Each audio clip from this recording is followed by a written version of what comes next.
What is going on, brothers and sisters? Today, I want to talk about Manor Lords and give you 10 solid tips to have you have a successful start. As you can see, I've got 41 families, fully well sustained. I've got fuel for 9 months, food for 16. We're looking at absolutely fantastic. So for you to get to this point, this is what we need to do. So when you first start off your game, I'm obviously not going to restart one because right now it's the demo and you can't save. But pause the game immediately. So I've pretty much got it at the same exact time you're going to start the game in March.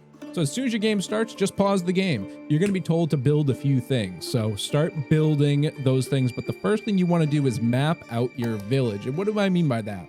You need to learn a few things about the lay of the land for where you are. So we need to turn on an overlay. So what I just do is I go to construction, go to farming, and go to the field. And now I can see the overlays over here. So normally you see none.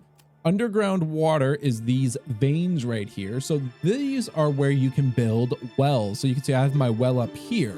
You're going to want that kind of near where your villages are because that's how they're going to sustain their water for all of their, basic needs.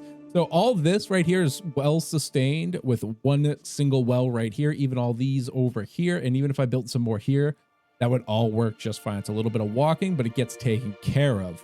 Now, the next thing you're going to want to look at is your ground fertility. You can see here that this, where my wheat field is red right now. I need to do some fallow on it. But when you first start off, you're going to want to look for emery fertility and find a nice green area. Like all this is green. So you're going to be like, okay, this is where I'm going to build a good size wheat farm. That's what emery is. That's your wheat. So you're going to want to figure that out as well as barley. So you can see I've got a barley field over here. It's like slightly green, slightly yellow because I've been using it a bit. Those are your two main sources. Emmer is going to be for all of your food. So that's your main source. The barley is less important. So if it's far, don't even worry about it. Just build it on yellow. We can build that fertility later. So you're going to want to figure out where you want your field so you don't build over that. So start by mapping it out. What I would suggest is take your roads. Roads are free, so build your roads around where you want that farm, and then don't build anything in there, and then start building around it. Start figuring out where you want to have your timber, which is what I have over here. I have a logging camp over here, and he's working on this area, and I even have a little forester hut to replenish that same area, so that way they're working sustainably. I have the same thing up here for my woodcutter, and I have a forester right here. They're sustaining this area, so 3 and 1 is perfect because they sustain just as easily. Usually I keep them in the same area, but I wanted to see how well it works separately. And honestly, it's fantastic. I've had no issue, so I highly suggest it. So that kind of lays in with what tip 2 is. Tip 2 is about your lumber because you're going to need to get your lumber up. So build your logging camp first, throw 1 or 2 people in it. So that way you can start building up your timber right here because we're going to need that to build our houses. And we're also going to need food. So you're going to either start off with a berries bush or multiple or some wild animals. It's random. Hopefully you have some wild animals because there's some good bonus tips for wild animals. If you hunt them, you get pelts. And we'll talk about them later, but you can then sell those pelts for some good early game cash. But either way, whichever ones you have, build a forager hut, get down that achievement, and then you can get some berries seasonally and also build a wild animals so you can get those year round. Then make sure you have them sustained so like you don't kill out the entire population. I like 10. 10 has worked phenomenally for me. You can see I've got 473 meat available, and that's after the winter, so we're looking pretty solid, right? So as I was saying, tip 3, because you need all that wood, we need to build 4 home plots once you get your basic, or 5 home plots once you get your basics down to progress, and a well. So I've got my well down here. And find a place to put your 4 plots. So I'll show you. You're just going to go into here, go to village life, go to burgage, and set it up. So like, okay, let's just say I want to have my plots over here. So you just start plotting it out. You can see it's mapping itself, and I want to go like this. And let's say I would go down. I want to try and get it hooked onto the road a bit. There we go. And you can rotate these so I can have like 4 plots this way. You see these circles? That's where the road goes. So wherever the house is, that's where it's going to connect to a road. So that's where you want it to connect, not the backside. Like if you want your road here, then fine. If not, make sure you're over here. What you also want to make sure you have is this little clover symbol here. This means extension slot. You can see that right here. That means you can build things like carrots, goats right here, and chickens, which will produce food on that plot year round. Carrots only produce off season, so if it's wintertime, they won't produce, but otherwise they do. So you would place those down, and then later in the game, you're going to see, here we go, that you're going to need to upgrade these things, okay? So we'll talk about how to upgrade them later, but just remember that red means they need that necessity or your approval is going to drop. Green means it's needed for the upgrade, but your approval won't drop if it's not met. That gold diamond in the middle, that means you've met that objective. Tip number 4 is to talk about storage. So storage, you're going to want to have central to pretty much everything. So that way, when like your timber yards are bringing in their lumber, they're not going all the way, all the way across the map, say all the way down here to the storage unit to drop them off or pick them up to build other projects around the base. So for instance, you can see when I started this out, I had my field mapped out over here. I had my field mapped out over here by these roads, as you can see. And then I placed storages. So I've got large granaries here, and I've also got a small granary here. Now, another tip is make sure you upgrade these things. So it'll increase the pantry limit by 3 times up to 1,500 and provides an extra hand cart, which is fantastic. So make sure you upgrade that nice and early. It does not hurt. It costs 3 wood, and it's exactly what you need.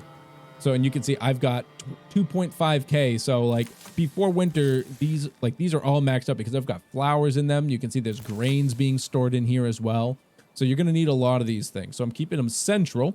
Right here is my main hub of distribution. Hopefully they get some road upgrades later to thicken them up a bit, but for now it gets a little clogged up, but that's fine. But make sure you keep your storages nice and tight and central. This is my normal storehouse. That doesn't have an upgrade, but only one's necessary. Everything held just fine in there. Granaries, you'll need more as you go.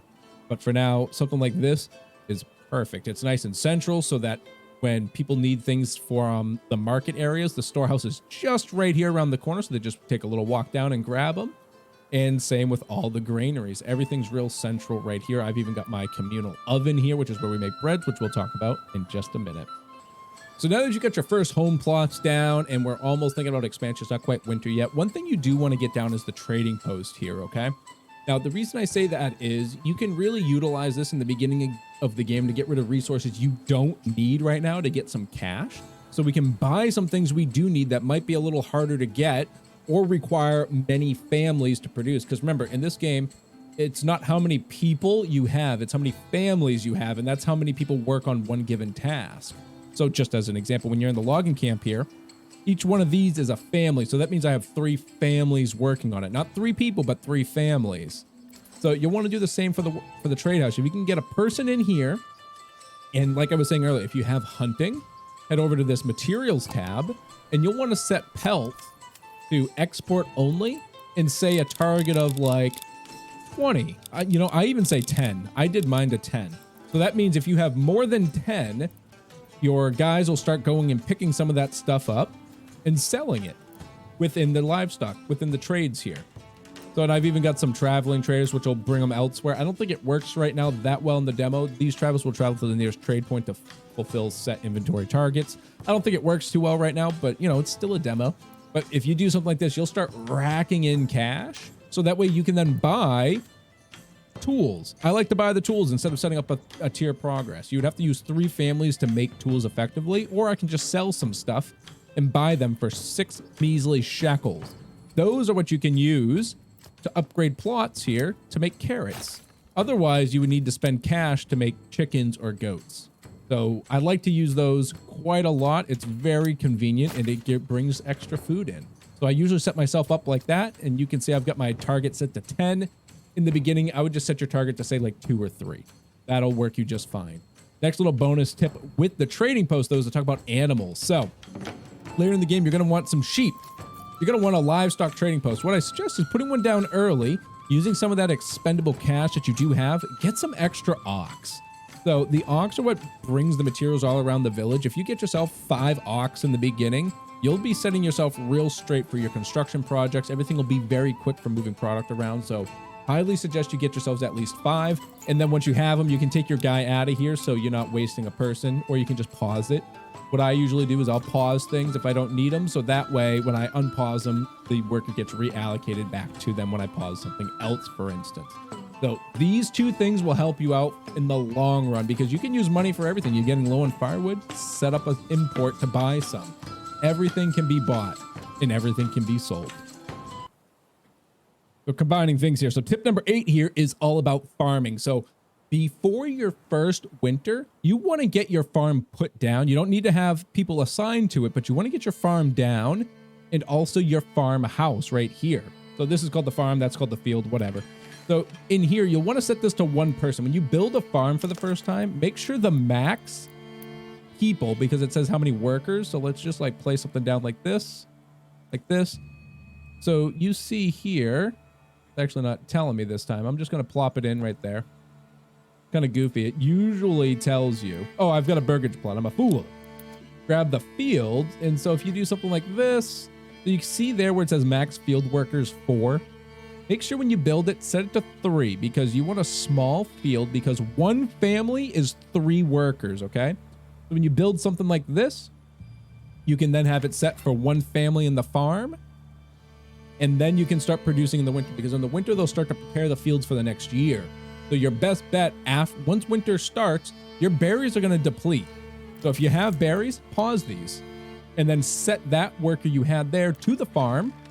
So that way they start working on your fields through the winter. And then in the next year, keep that worker there working that field because you're going to get a lot of wheat out of one small field so you can then make bread, which brings us to like tip number 3 here, or not number 3, number 9, like the nice tier tip. We got to talk about bread and food. This is going to set you up forever. Look at this. I've got 1.1 thousand bread. I've got so much grains. I probably need to build another oven later, but I'll even increase this to 3 people now. My windmill's maxed out too. We've got plenty of extras. So once your winter is over, now you want to expand. Build yourself at least 5 more houses so you have 10. Plop a church down as well because that'll expand you into a medium village. And that'll also just make them happier too. Your approval will go up, makes them happier and work harder. So with that, you'll have 10 families. So you can keep your worker here. Then you're going to want to place a windmill and a communal oven. Put 1 worker in each of those. How you want to spread your workers after that is up to you, but you want to at least have 1 field worker, a windmill, and a communal oven, and that'll start making bread. And you're gonna smash bread like crazy. So once you get your first harvest, it'll get converted to flour, and then you'll have breads, and you're going to be good for a long, long time. After that, you're just going to want to start making sure you're maintaining your firewood appropriately. I have 3 people in here right now, and you can see I've got fuel for 9 months. 3 is working just fine for 41 families, okay? You're going to maintain firewood with just 1 guy for a good amount of time, okay? And make sure when you're talking about firewood, get your firewood stall up, add a person to it every now and then. If it says you have fuel, but not enough is being allocated. Like you see here, I have 9 available, but that's because everyone else is hoarding it in their house, which is perfect. That's what I want. That's because they're using the firewood stall to pick up their wood and bring it all home. So make sure you're utilizing all of that to its full potential. And finally, tip number 10, everybody. Actually, I'll go 9.5. Build yourself a manor house. They're great. They'll do a lot for you in the future. Right now, all it does is give us some extra people, but later it opens up policies and all of this development policies and production increases that we can use to unlock stuff, but it doesn't work right now in the demo because it's not available. So that's why it's a tip 9.5, simply because it gives you more people. And then when you build your Bailey, you can also put a tax collector down, get some taxes because you got to pay 5 gold every year. But you can see I've got a ton of gold. Like I could increase this like crazy. Like it doesn't actually matter. Right now, this is irrelevant. So don't worry too much about the tax collector. If you do it, just put 1 in and call it a day. That way you can just complete your task to pay your 5 gold annual tax. But tip number 10, enjoy the game. Have fun. This game's in early development right now. Obviously, this is just a demo, but there's still so much you can do. Test things out, enjoy the game. But remember, it doesn't have a save currently, so if you are playing it, make sure you have some time to really delve into it, or you can pause it and leave it running while you go do some other things. But otherwise, I can't wait for this game to release, and I hope you can't either. Make sure you go wishlist this game on Steam right now. This is a solo dev by Greg. It's freaking amazing. Like, the game is beautiful to look at. I mean, they even have a very experimental visit mode in here, where you can get around and go look at things, like look at our wheat farm. Like everything just looks so freaking good. So make sure you wishlist it. Make sure you're following. Make sure you have me subscribed down below because we'll be covering a lot on Manor Lords. So if this is the game you're highly interested in, Make sure you're sticking around for that content, plus all the other shabby content we do have around here. Make sure you hit that like button down below if this was helpful to you. If it helped you on your demo adventures, or if it's even later, maybe it helped you on your full release adventures. Leave me a comment down below letting me know what you think, or maybe what could be done differently. But all right, brothers and sisters, as usual, this has been ShabbyDoo, and I hope the rest of your day is not too shabby.